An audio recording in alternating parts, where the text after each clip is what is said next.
What if the signs you're chasing aren't coming to you, but escaping from you?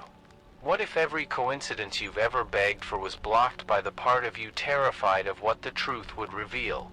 And what if reality has been mirroring your hidden mind so precisely that ignoring it is more dangerous than seeing it? The mirror is already speaking. Listen closely if you're ready for the next layer. There's a moment when you realize synchronicities don't drop into your life from the outside. They rise from the inside the way waves rise from the ocean.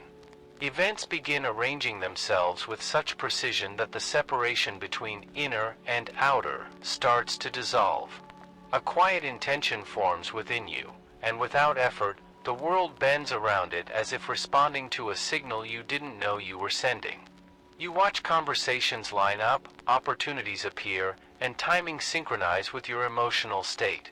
It feels uncanny, almost intimate, like reality is finishing your sentences before you speak them. The echo returns. It's not happening to you, it's happening through you.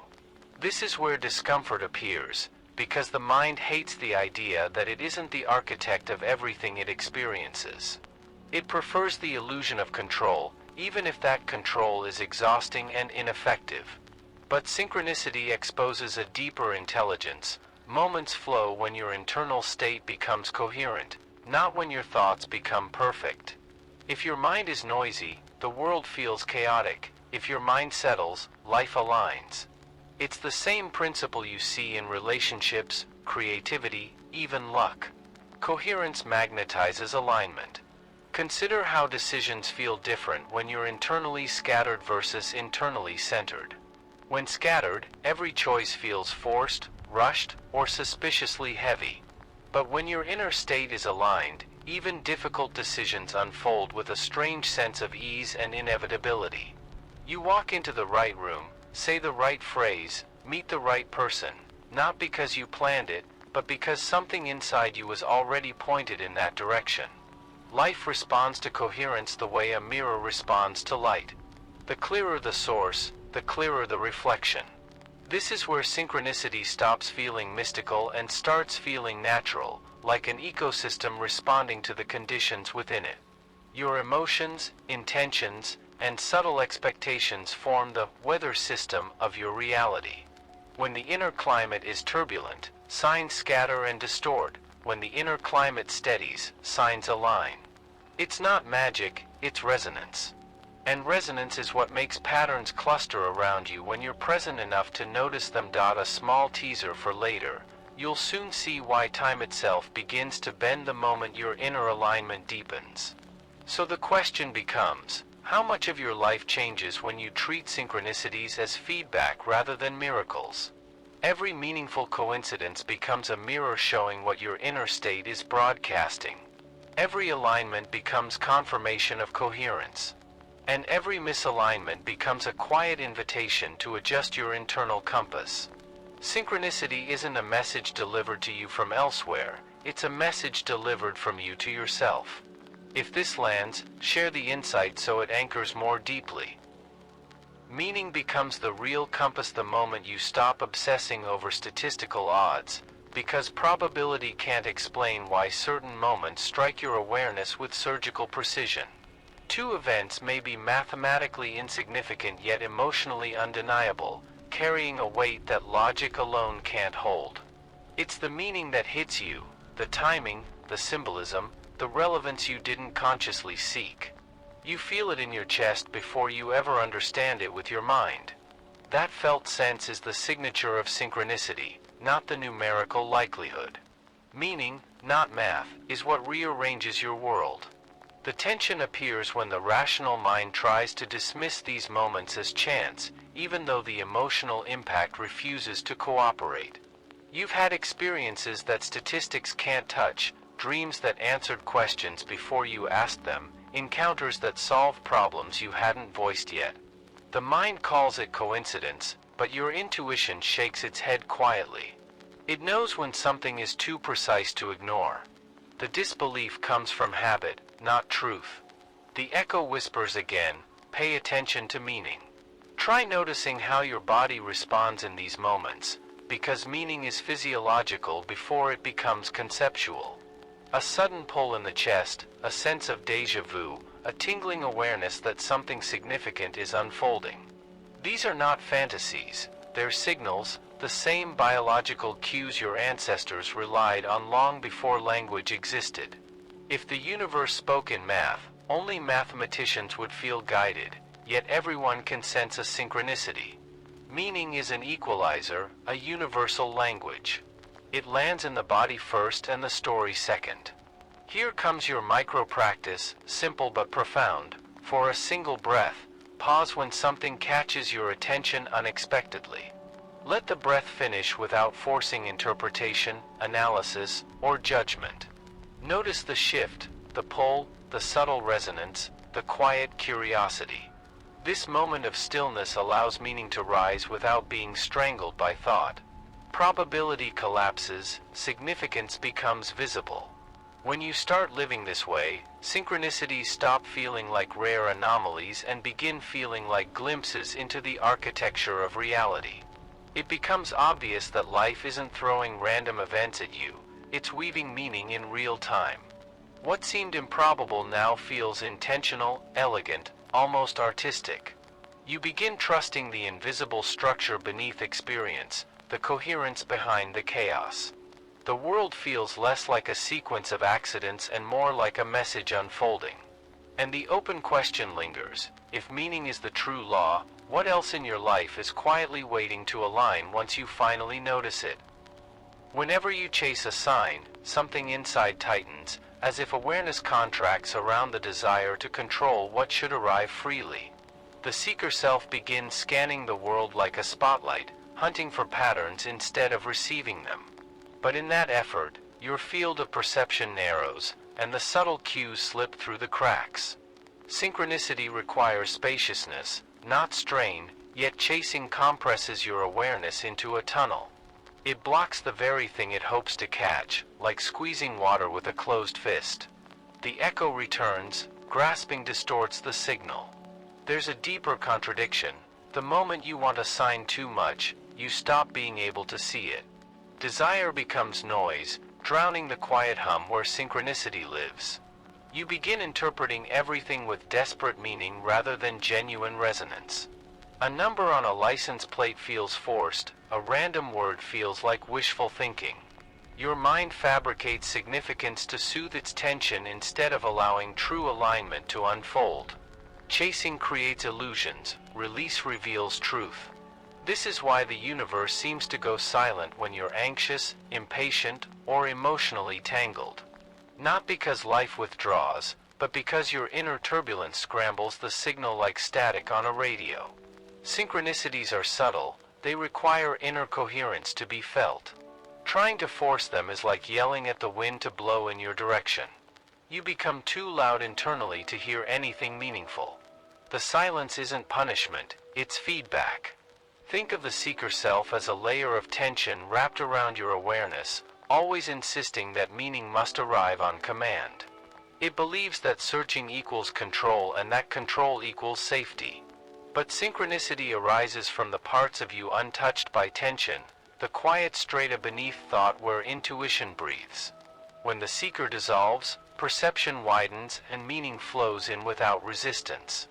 This is why you often notice synchronicities only after you give up, not before.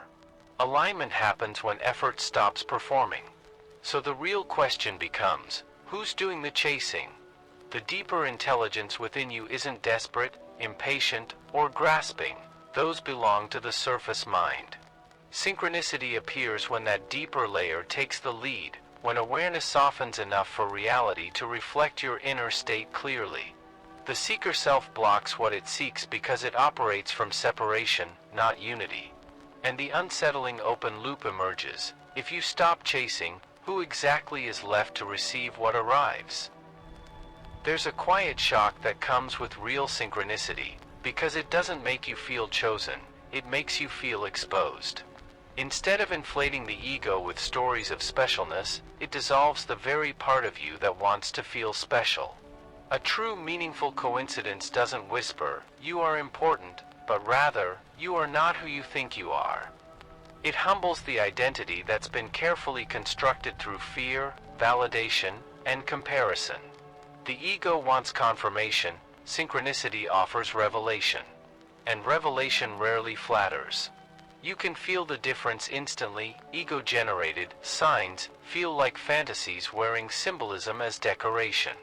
They're convenient, self-centered, and suspiciously aligned with your personal desires. But authentic synchronicities disrupt comfort, challenge assumptions, and reroute internal narratives. They don't reinforce the persona, they fracture it. They arrive like a mirror held inches from your face, unfiltered and undeniable. The echo returns, real meaning transforms, not glorifies. This is why genuine synchronicities often appear during moments of crisis, transition, or identity shedding. Not to reward you, but to recalibrate you. They appear precisely when the ego is weakest, because that's when you're finally permeable enough to perceive truth. The quieter you become inside, the easier it is for meaning to bypass the protective shell of self-image. Ego thrives on stories, synchronicity thrives on clarity. And clarity is rarely comfortable. Think of how your perspective shifts when you're confronted with a sign you didn't want but needed. Maybe you were hoping for affirmation and received correction instead. Maybe you were seeking certainty and received disruption. Authentic signs have a way of pulling you out of illusion rather than pulling you deeper into it. They don't align with wishful thinking, they align with evolution. Their power lies not in their sweetness but in their accuracy. So the ego resists, tightens, and tries to reinterpret the experience to preserve itself. But synchronicity continues to point beyond it, inviting you into a version of awareness untouched by fear or identity. It doesn't ask you to be special, it asks you to be honest. It doesn't inflate, it illuminates. And the lingering question rises like a tide beneath the surface. If synchronicity isn't speaking to your ego, then which part of you is it trying to awaken? If this is hitting close to home, take a second, like the video, subscribe, and stay with me. Time starts behaving strangely the moment synchronicity enters the picture, as if events stop standing in single file lines and begin folding toward each other.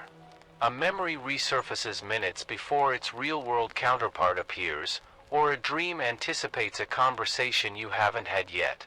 You notice patterns looping back from the future, nudging your attention before logic can catch up. It's unsettling because nothing in your everyday understanding prepares you for time acting like a web instead of a timeline. Moments touch even when they're far apart. The echo whispers, time is layered, not linear. Think of time less like a straight road and more like waves interacting across an invisible ocean. One wave forms in your mind, another forms in the world, and they collide at the exact moment you're ready to notice. That's why synchronicities feel so impossibly timed. They're not arriving late or early. They're arriving on a deeper schedule your rational mind doesn't track. Meaning becomes the thread stitching past, present, and future together. And the thread is always moving. You've experienced these distortions more often than you admit. You think of someone seconds before they call, or you feel déjà vu so strong it borders on recognition. These aren't glitches, they're glimpses into a multi-layered reality where significance determines timing. Events gravitate towards psychological readiness, not clocks. The future leans back, the past leans forward, and the present becomes the meeting point. Linear time explains minutes, meaningful time explains moments. This is where synchronicity becomes a teacher, showing you that awareness influences how time behaves around you. When you're tense, time feels fragmented and chaotic. When you're aligned, time feels orchestrated. Opportunities arise just in time, solutions appear out of nowhere, and connections happen with impossible precision. It's not luck, it's resonance across timelines. And once you see this, you can't unsee it. A quiet teaser. Soon it becomes clear that only presence can reveal the way this multidimensional timing actually works. So you begin asking a deeper question. If time isn't a straight line, what exactly is arranging these intersections? What coordinates a moment so perfectly that it feels scripted? Why does meaning bend the sequence of events more reliably than effort ever could? Synchronicity hints that consciousness isn't moving through time, consciousness is shaping it. And if that resonates, follow the channel so you don't lose the next layer of this unveiling. Presence changes everything because it widens your perception enough to notice what was always happening beneath the noise. When you're lost in thought, the world becomes a blur of obligations and habits, offering no space for meaning to emerge. But when attention settles, reality reveals its choreography, subtle, precise, impossible to unsee. Moments that once looked random now feel intentional, like notes finally heard in a song you'd been listening to for years. Presence doesn't create synchronicity, it reveals it. The echo returns, you see more when you're here. This is why synchronicities cluster during meditation, nature walks, travel, and quiet moments where time loosens its grip. Your awareness relaxes, your mind stops rehearsing the future, and your attention becomes porous enough to register nuance. Meaning slips through in ways the rushing mind would never allow. You notice a phrase that mirrors a thought you just had, or a symbol that answers a question you never voiced aloud. Life speaks softly, so you must be quiet enough to hear it. Presence is not a luxury, it's a tuning mechanism. Here is your micro-guided practice, simple but profound. Choose one ordinary action today, opening a door, sipping water, sitting down, and perform it with full attention. Feel the texture, the movement, the temperature, the pace. Don't judge or interpret, just perceive with unfiltered awareness. This single moment of presence acts like cleaning dust from a mirror, sharpening your ability to notice meaningful patterns. Synchronicity expands in the space presence creates. When you live this way, even mundane environments begin to shimmer with hidden coherence. You catch patterns in conversations, timing in interruptions, meaning in the smallest coincidences. Not because the universe suddenly became magical, but because you finally stopped drowning out its subtle signals. Presence turns the world from background noise into a living conversation. It transforms chaos into choreography and randomness into resonance. Your awareness becomes the doorway through which meaning enters. And eventually, a deeper question rises. If presence is the key to perceiving synchronicity, then what exactly is perceiving when presence appears? The noisy mind steps aside, yet perception continues, vivid, awake, unmistakably alive. This suggests something beyond thought is doing the seeing. Something older, quieter, and infinitely more attuned. So the open loop returns. If synchronicity requires presence, who is the you that becomes present when thought finally falls away? Life begins to feel strangely fluid when you stop forcing decisions and start cooperating with the deeper intelligence that synchronicity reveals. Options that once felt heavy now separate themselves with surprising clarity, almost as if the path ahead becomes self-illuminating. You notice that some choices pull while others drain, and that pull is often more reliable than analysis. The mind prefers spreadsheets and pros and cons lists, but alignment speaks through sensation, timing, and resonance. When you trust that feeling, your decisions stop being battles and start being acknowledgments. You're not choosing the path, you're recognizing it. This shift becomes undeniable when opportunities appear at the exact moment your internal state matches their requirements. A conversation arrives right when you're ready to hear it. A chance encounter opens a door you didn't know existed. These are not rewards, they are responses, feedback loops between your inner coherence and the outer world. You act with less hesitation because meaning becomes your compass. Movement feels guided, not forced, and even obstacles feel strangely purposeful. Nothing is wasted inside alignment. The tension emerges when you try to make decisions from fear or habit, because synchronicity withdraws in those states. Fear collapses awareness, habit dulls perception. Both create a fog in which signals can't be seen or felt. You end up pushing when you should pause, or pausing when you should move. But when alignment returns, the fog lifts, and the next step becomes obvious again. This is the moment to quietly whisper, comment, awaken.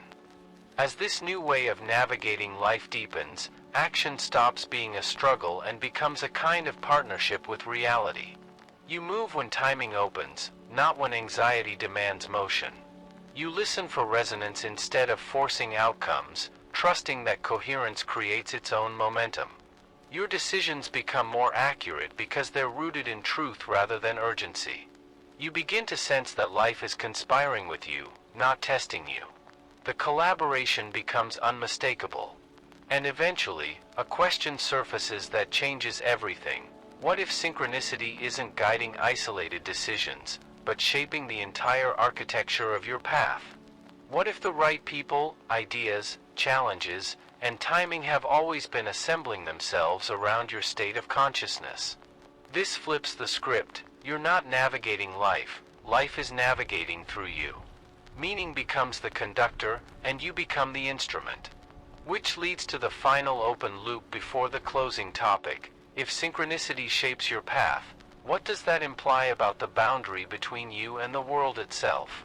There comes a moment when synchronicity stops feeling like a message delivered to you and starts feeling like a message delivered from you.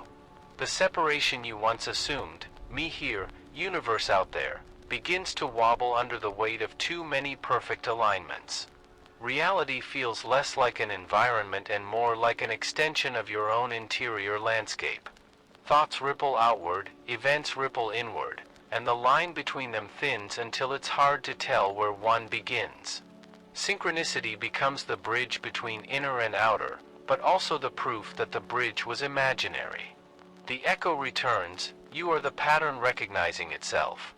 This realization hits with both wonder and disorientation, because it requires surrendering the old story of being a separate observer.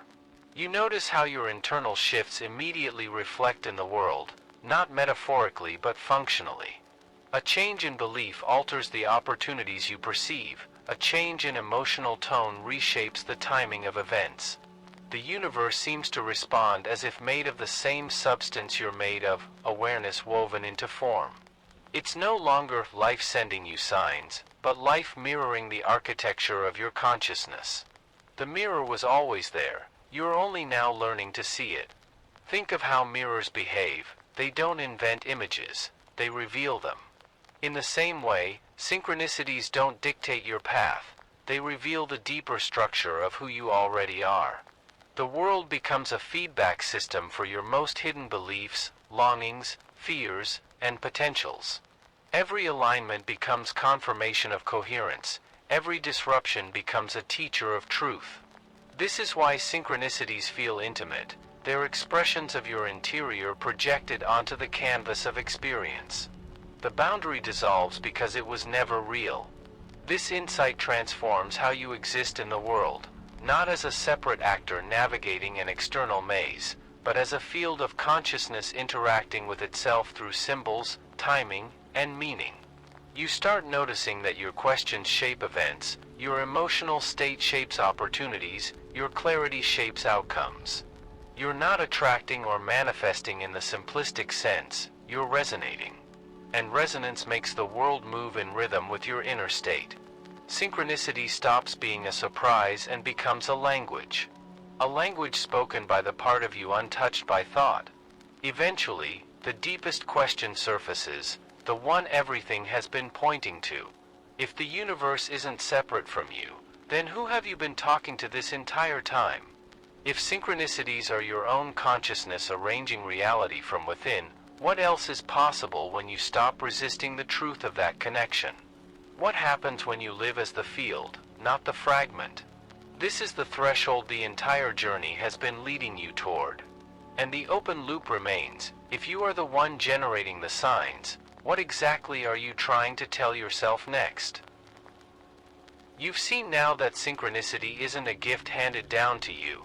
It's a language rising from within you, shaping moments, shaping timing, shaping the very path beneath your feet. Once you recognize this, life stops feeling random and becomes a mirror that responds to your inner state with unsettling precision. Your choices sharpen, your perception widens, and the boundary between inner and outer dissolves into one continuous field of meaning. So ask yourself, what is the next version of you that reality is waiting to reflect? If you want more teachings like this, subscribe so you don't miss what unfolds next. If this truth resonated, save the video and return whenever the signs go quiet. If you felt the shift, share it with someone who's been asking for clarity. And before you leave, tell me, what synchronicity found you while you listened? A new layer begins in the next video. The mirror is already turning toward you.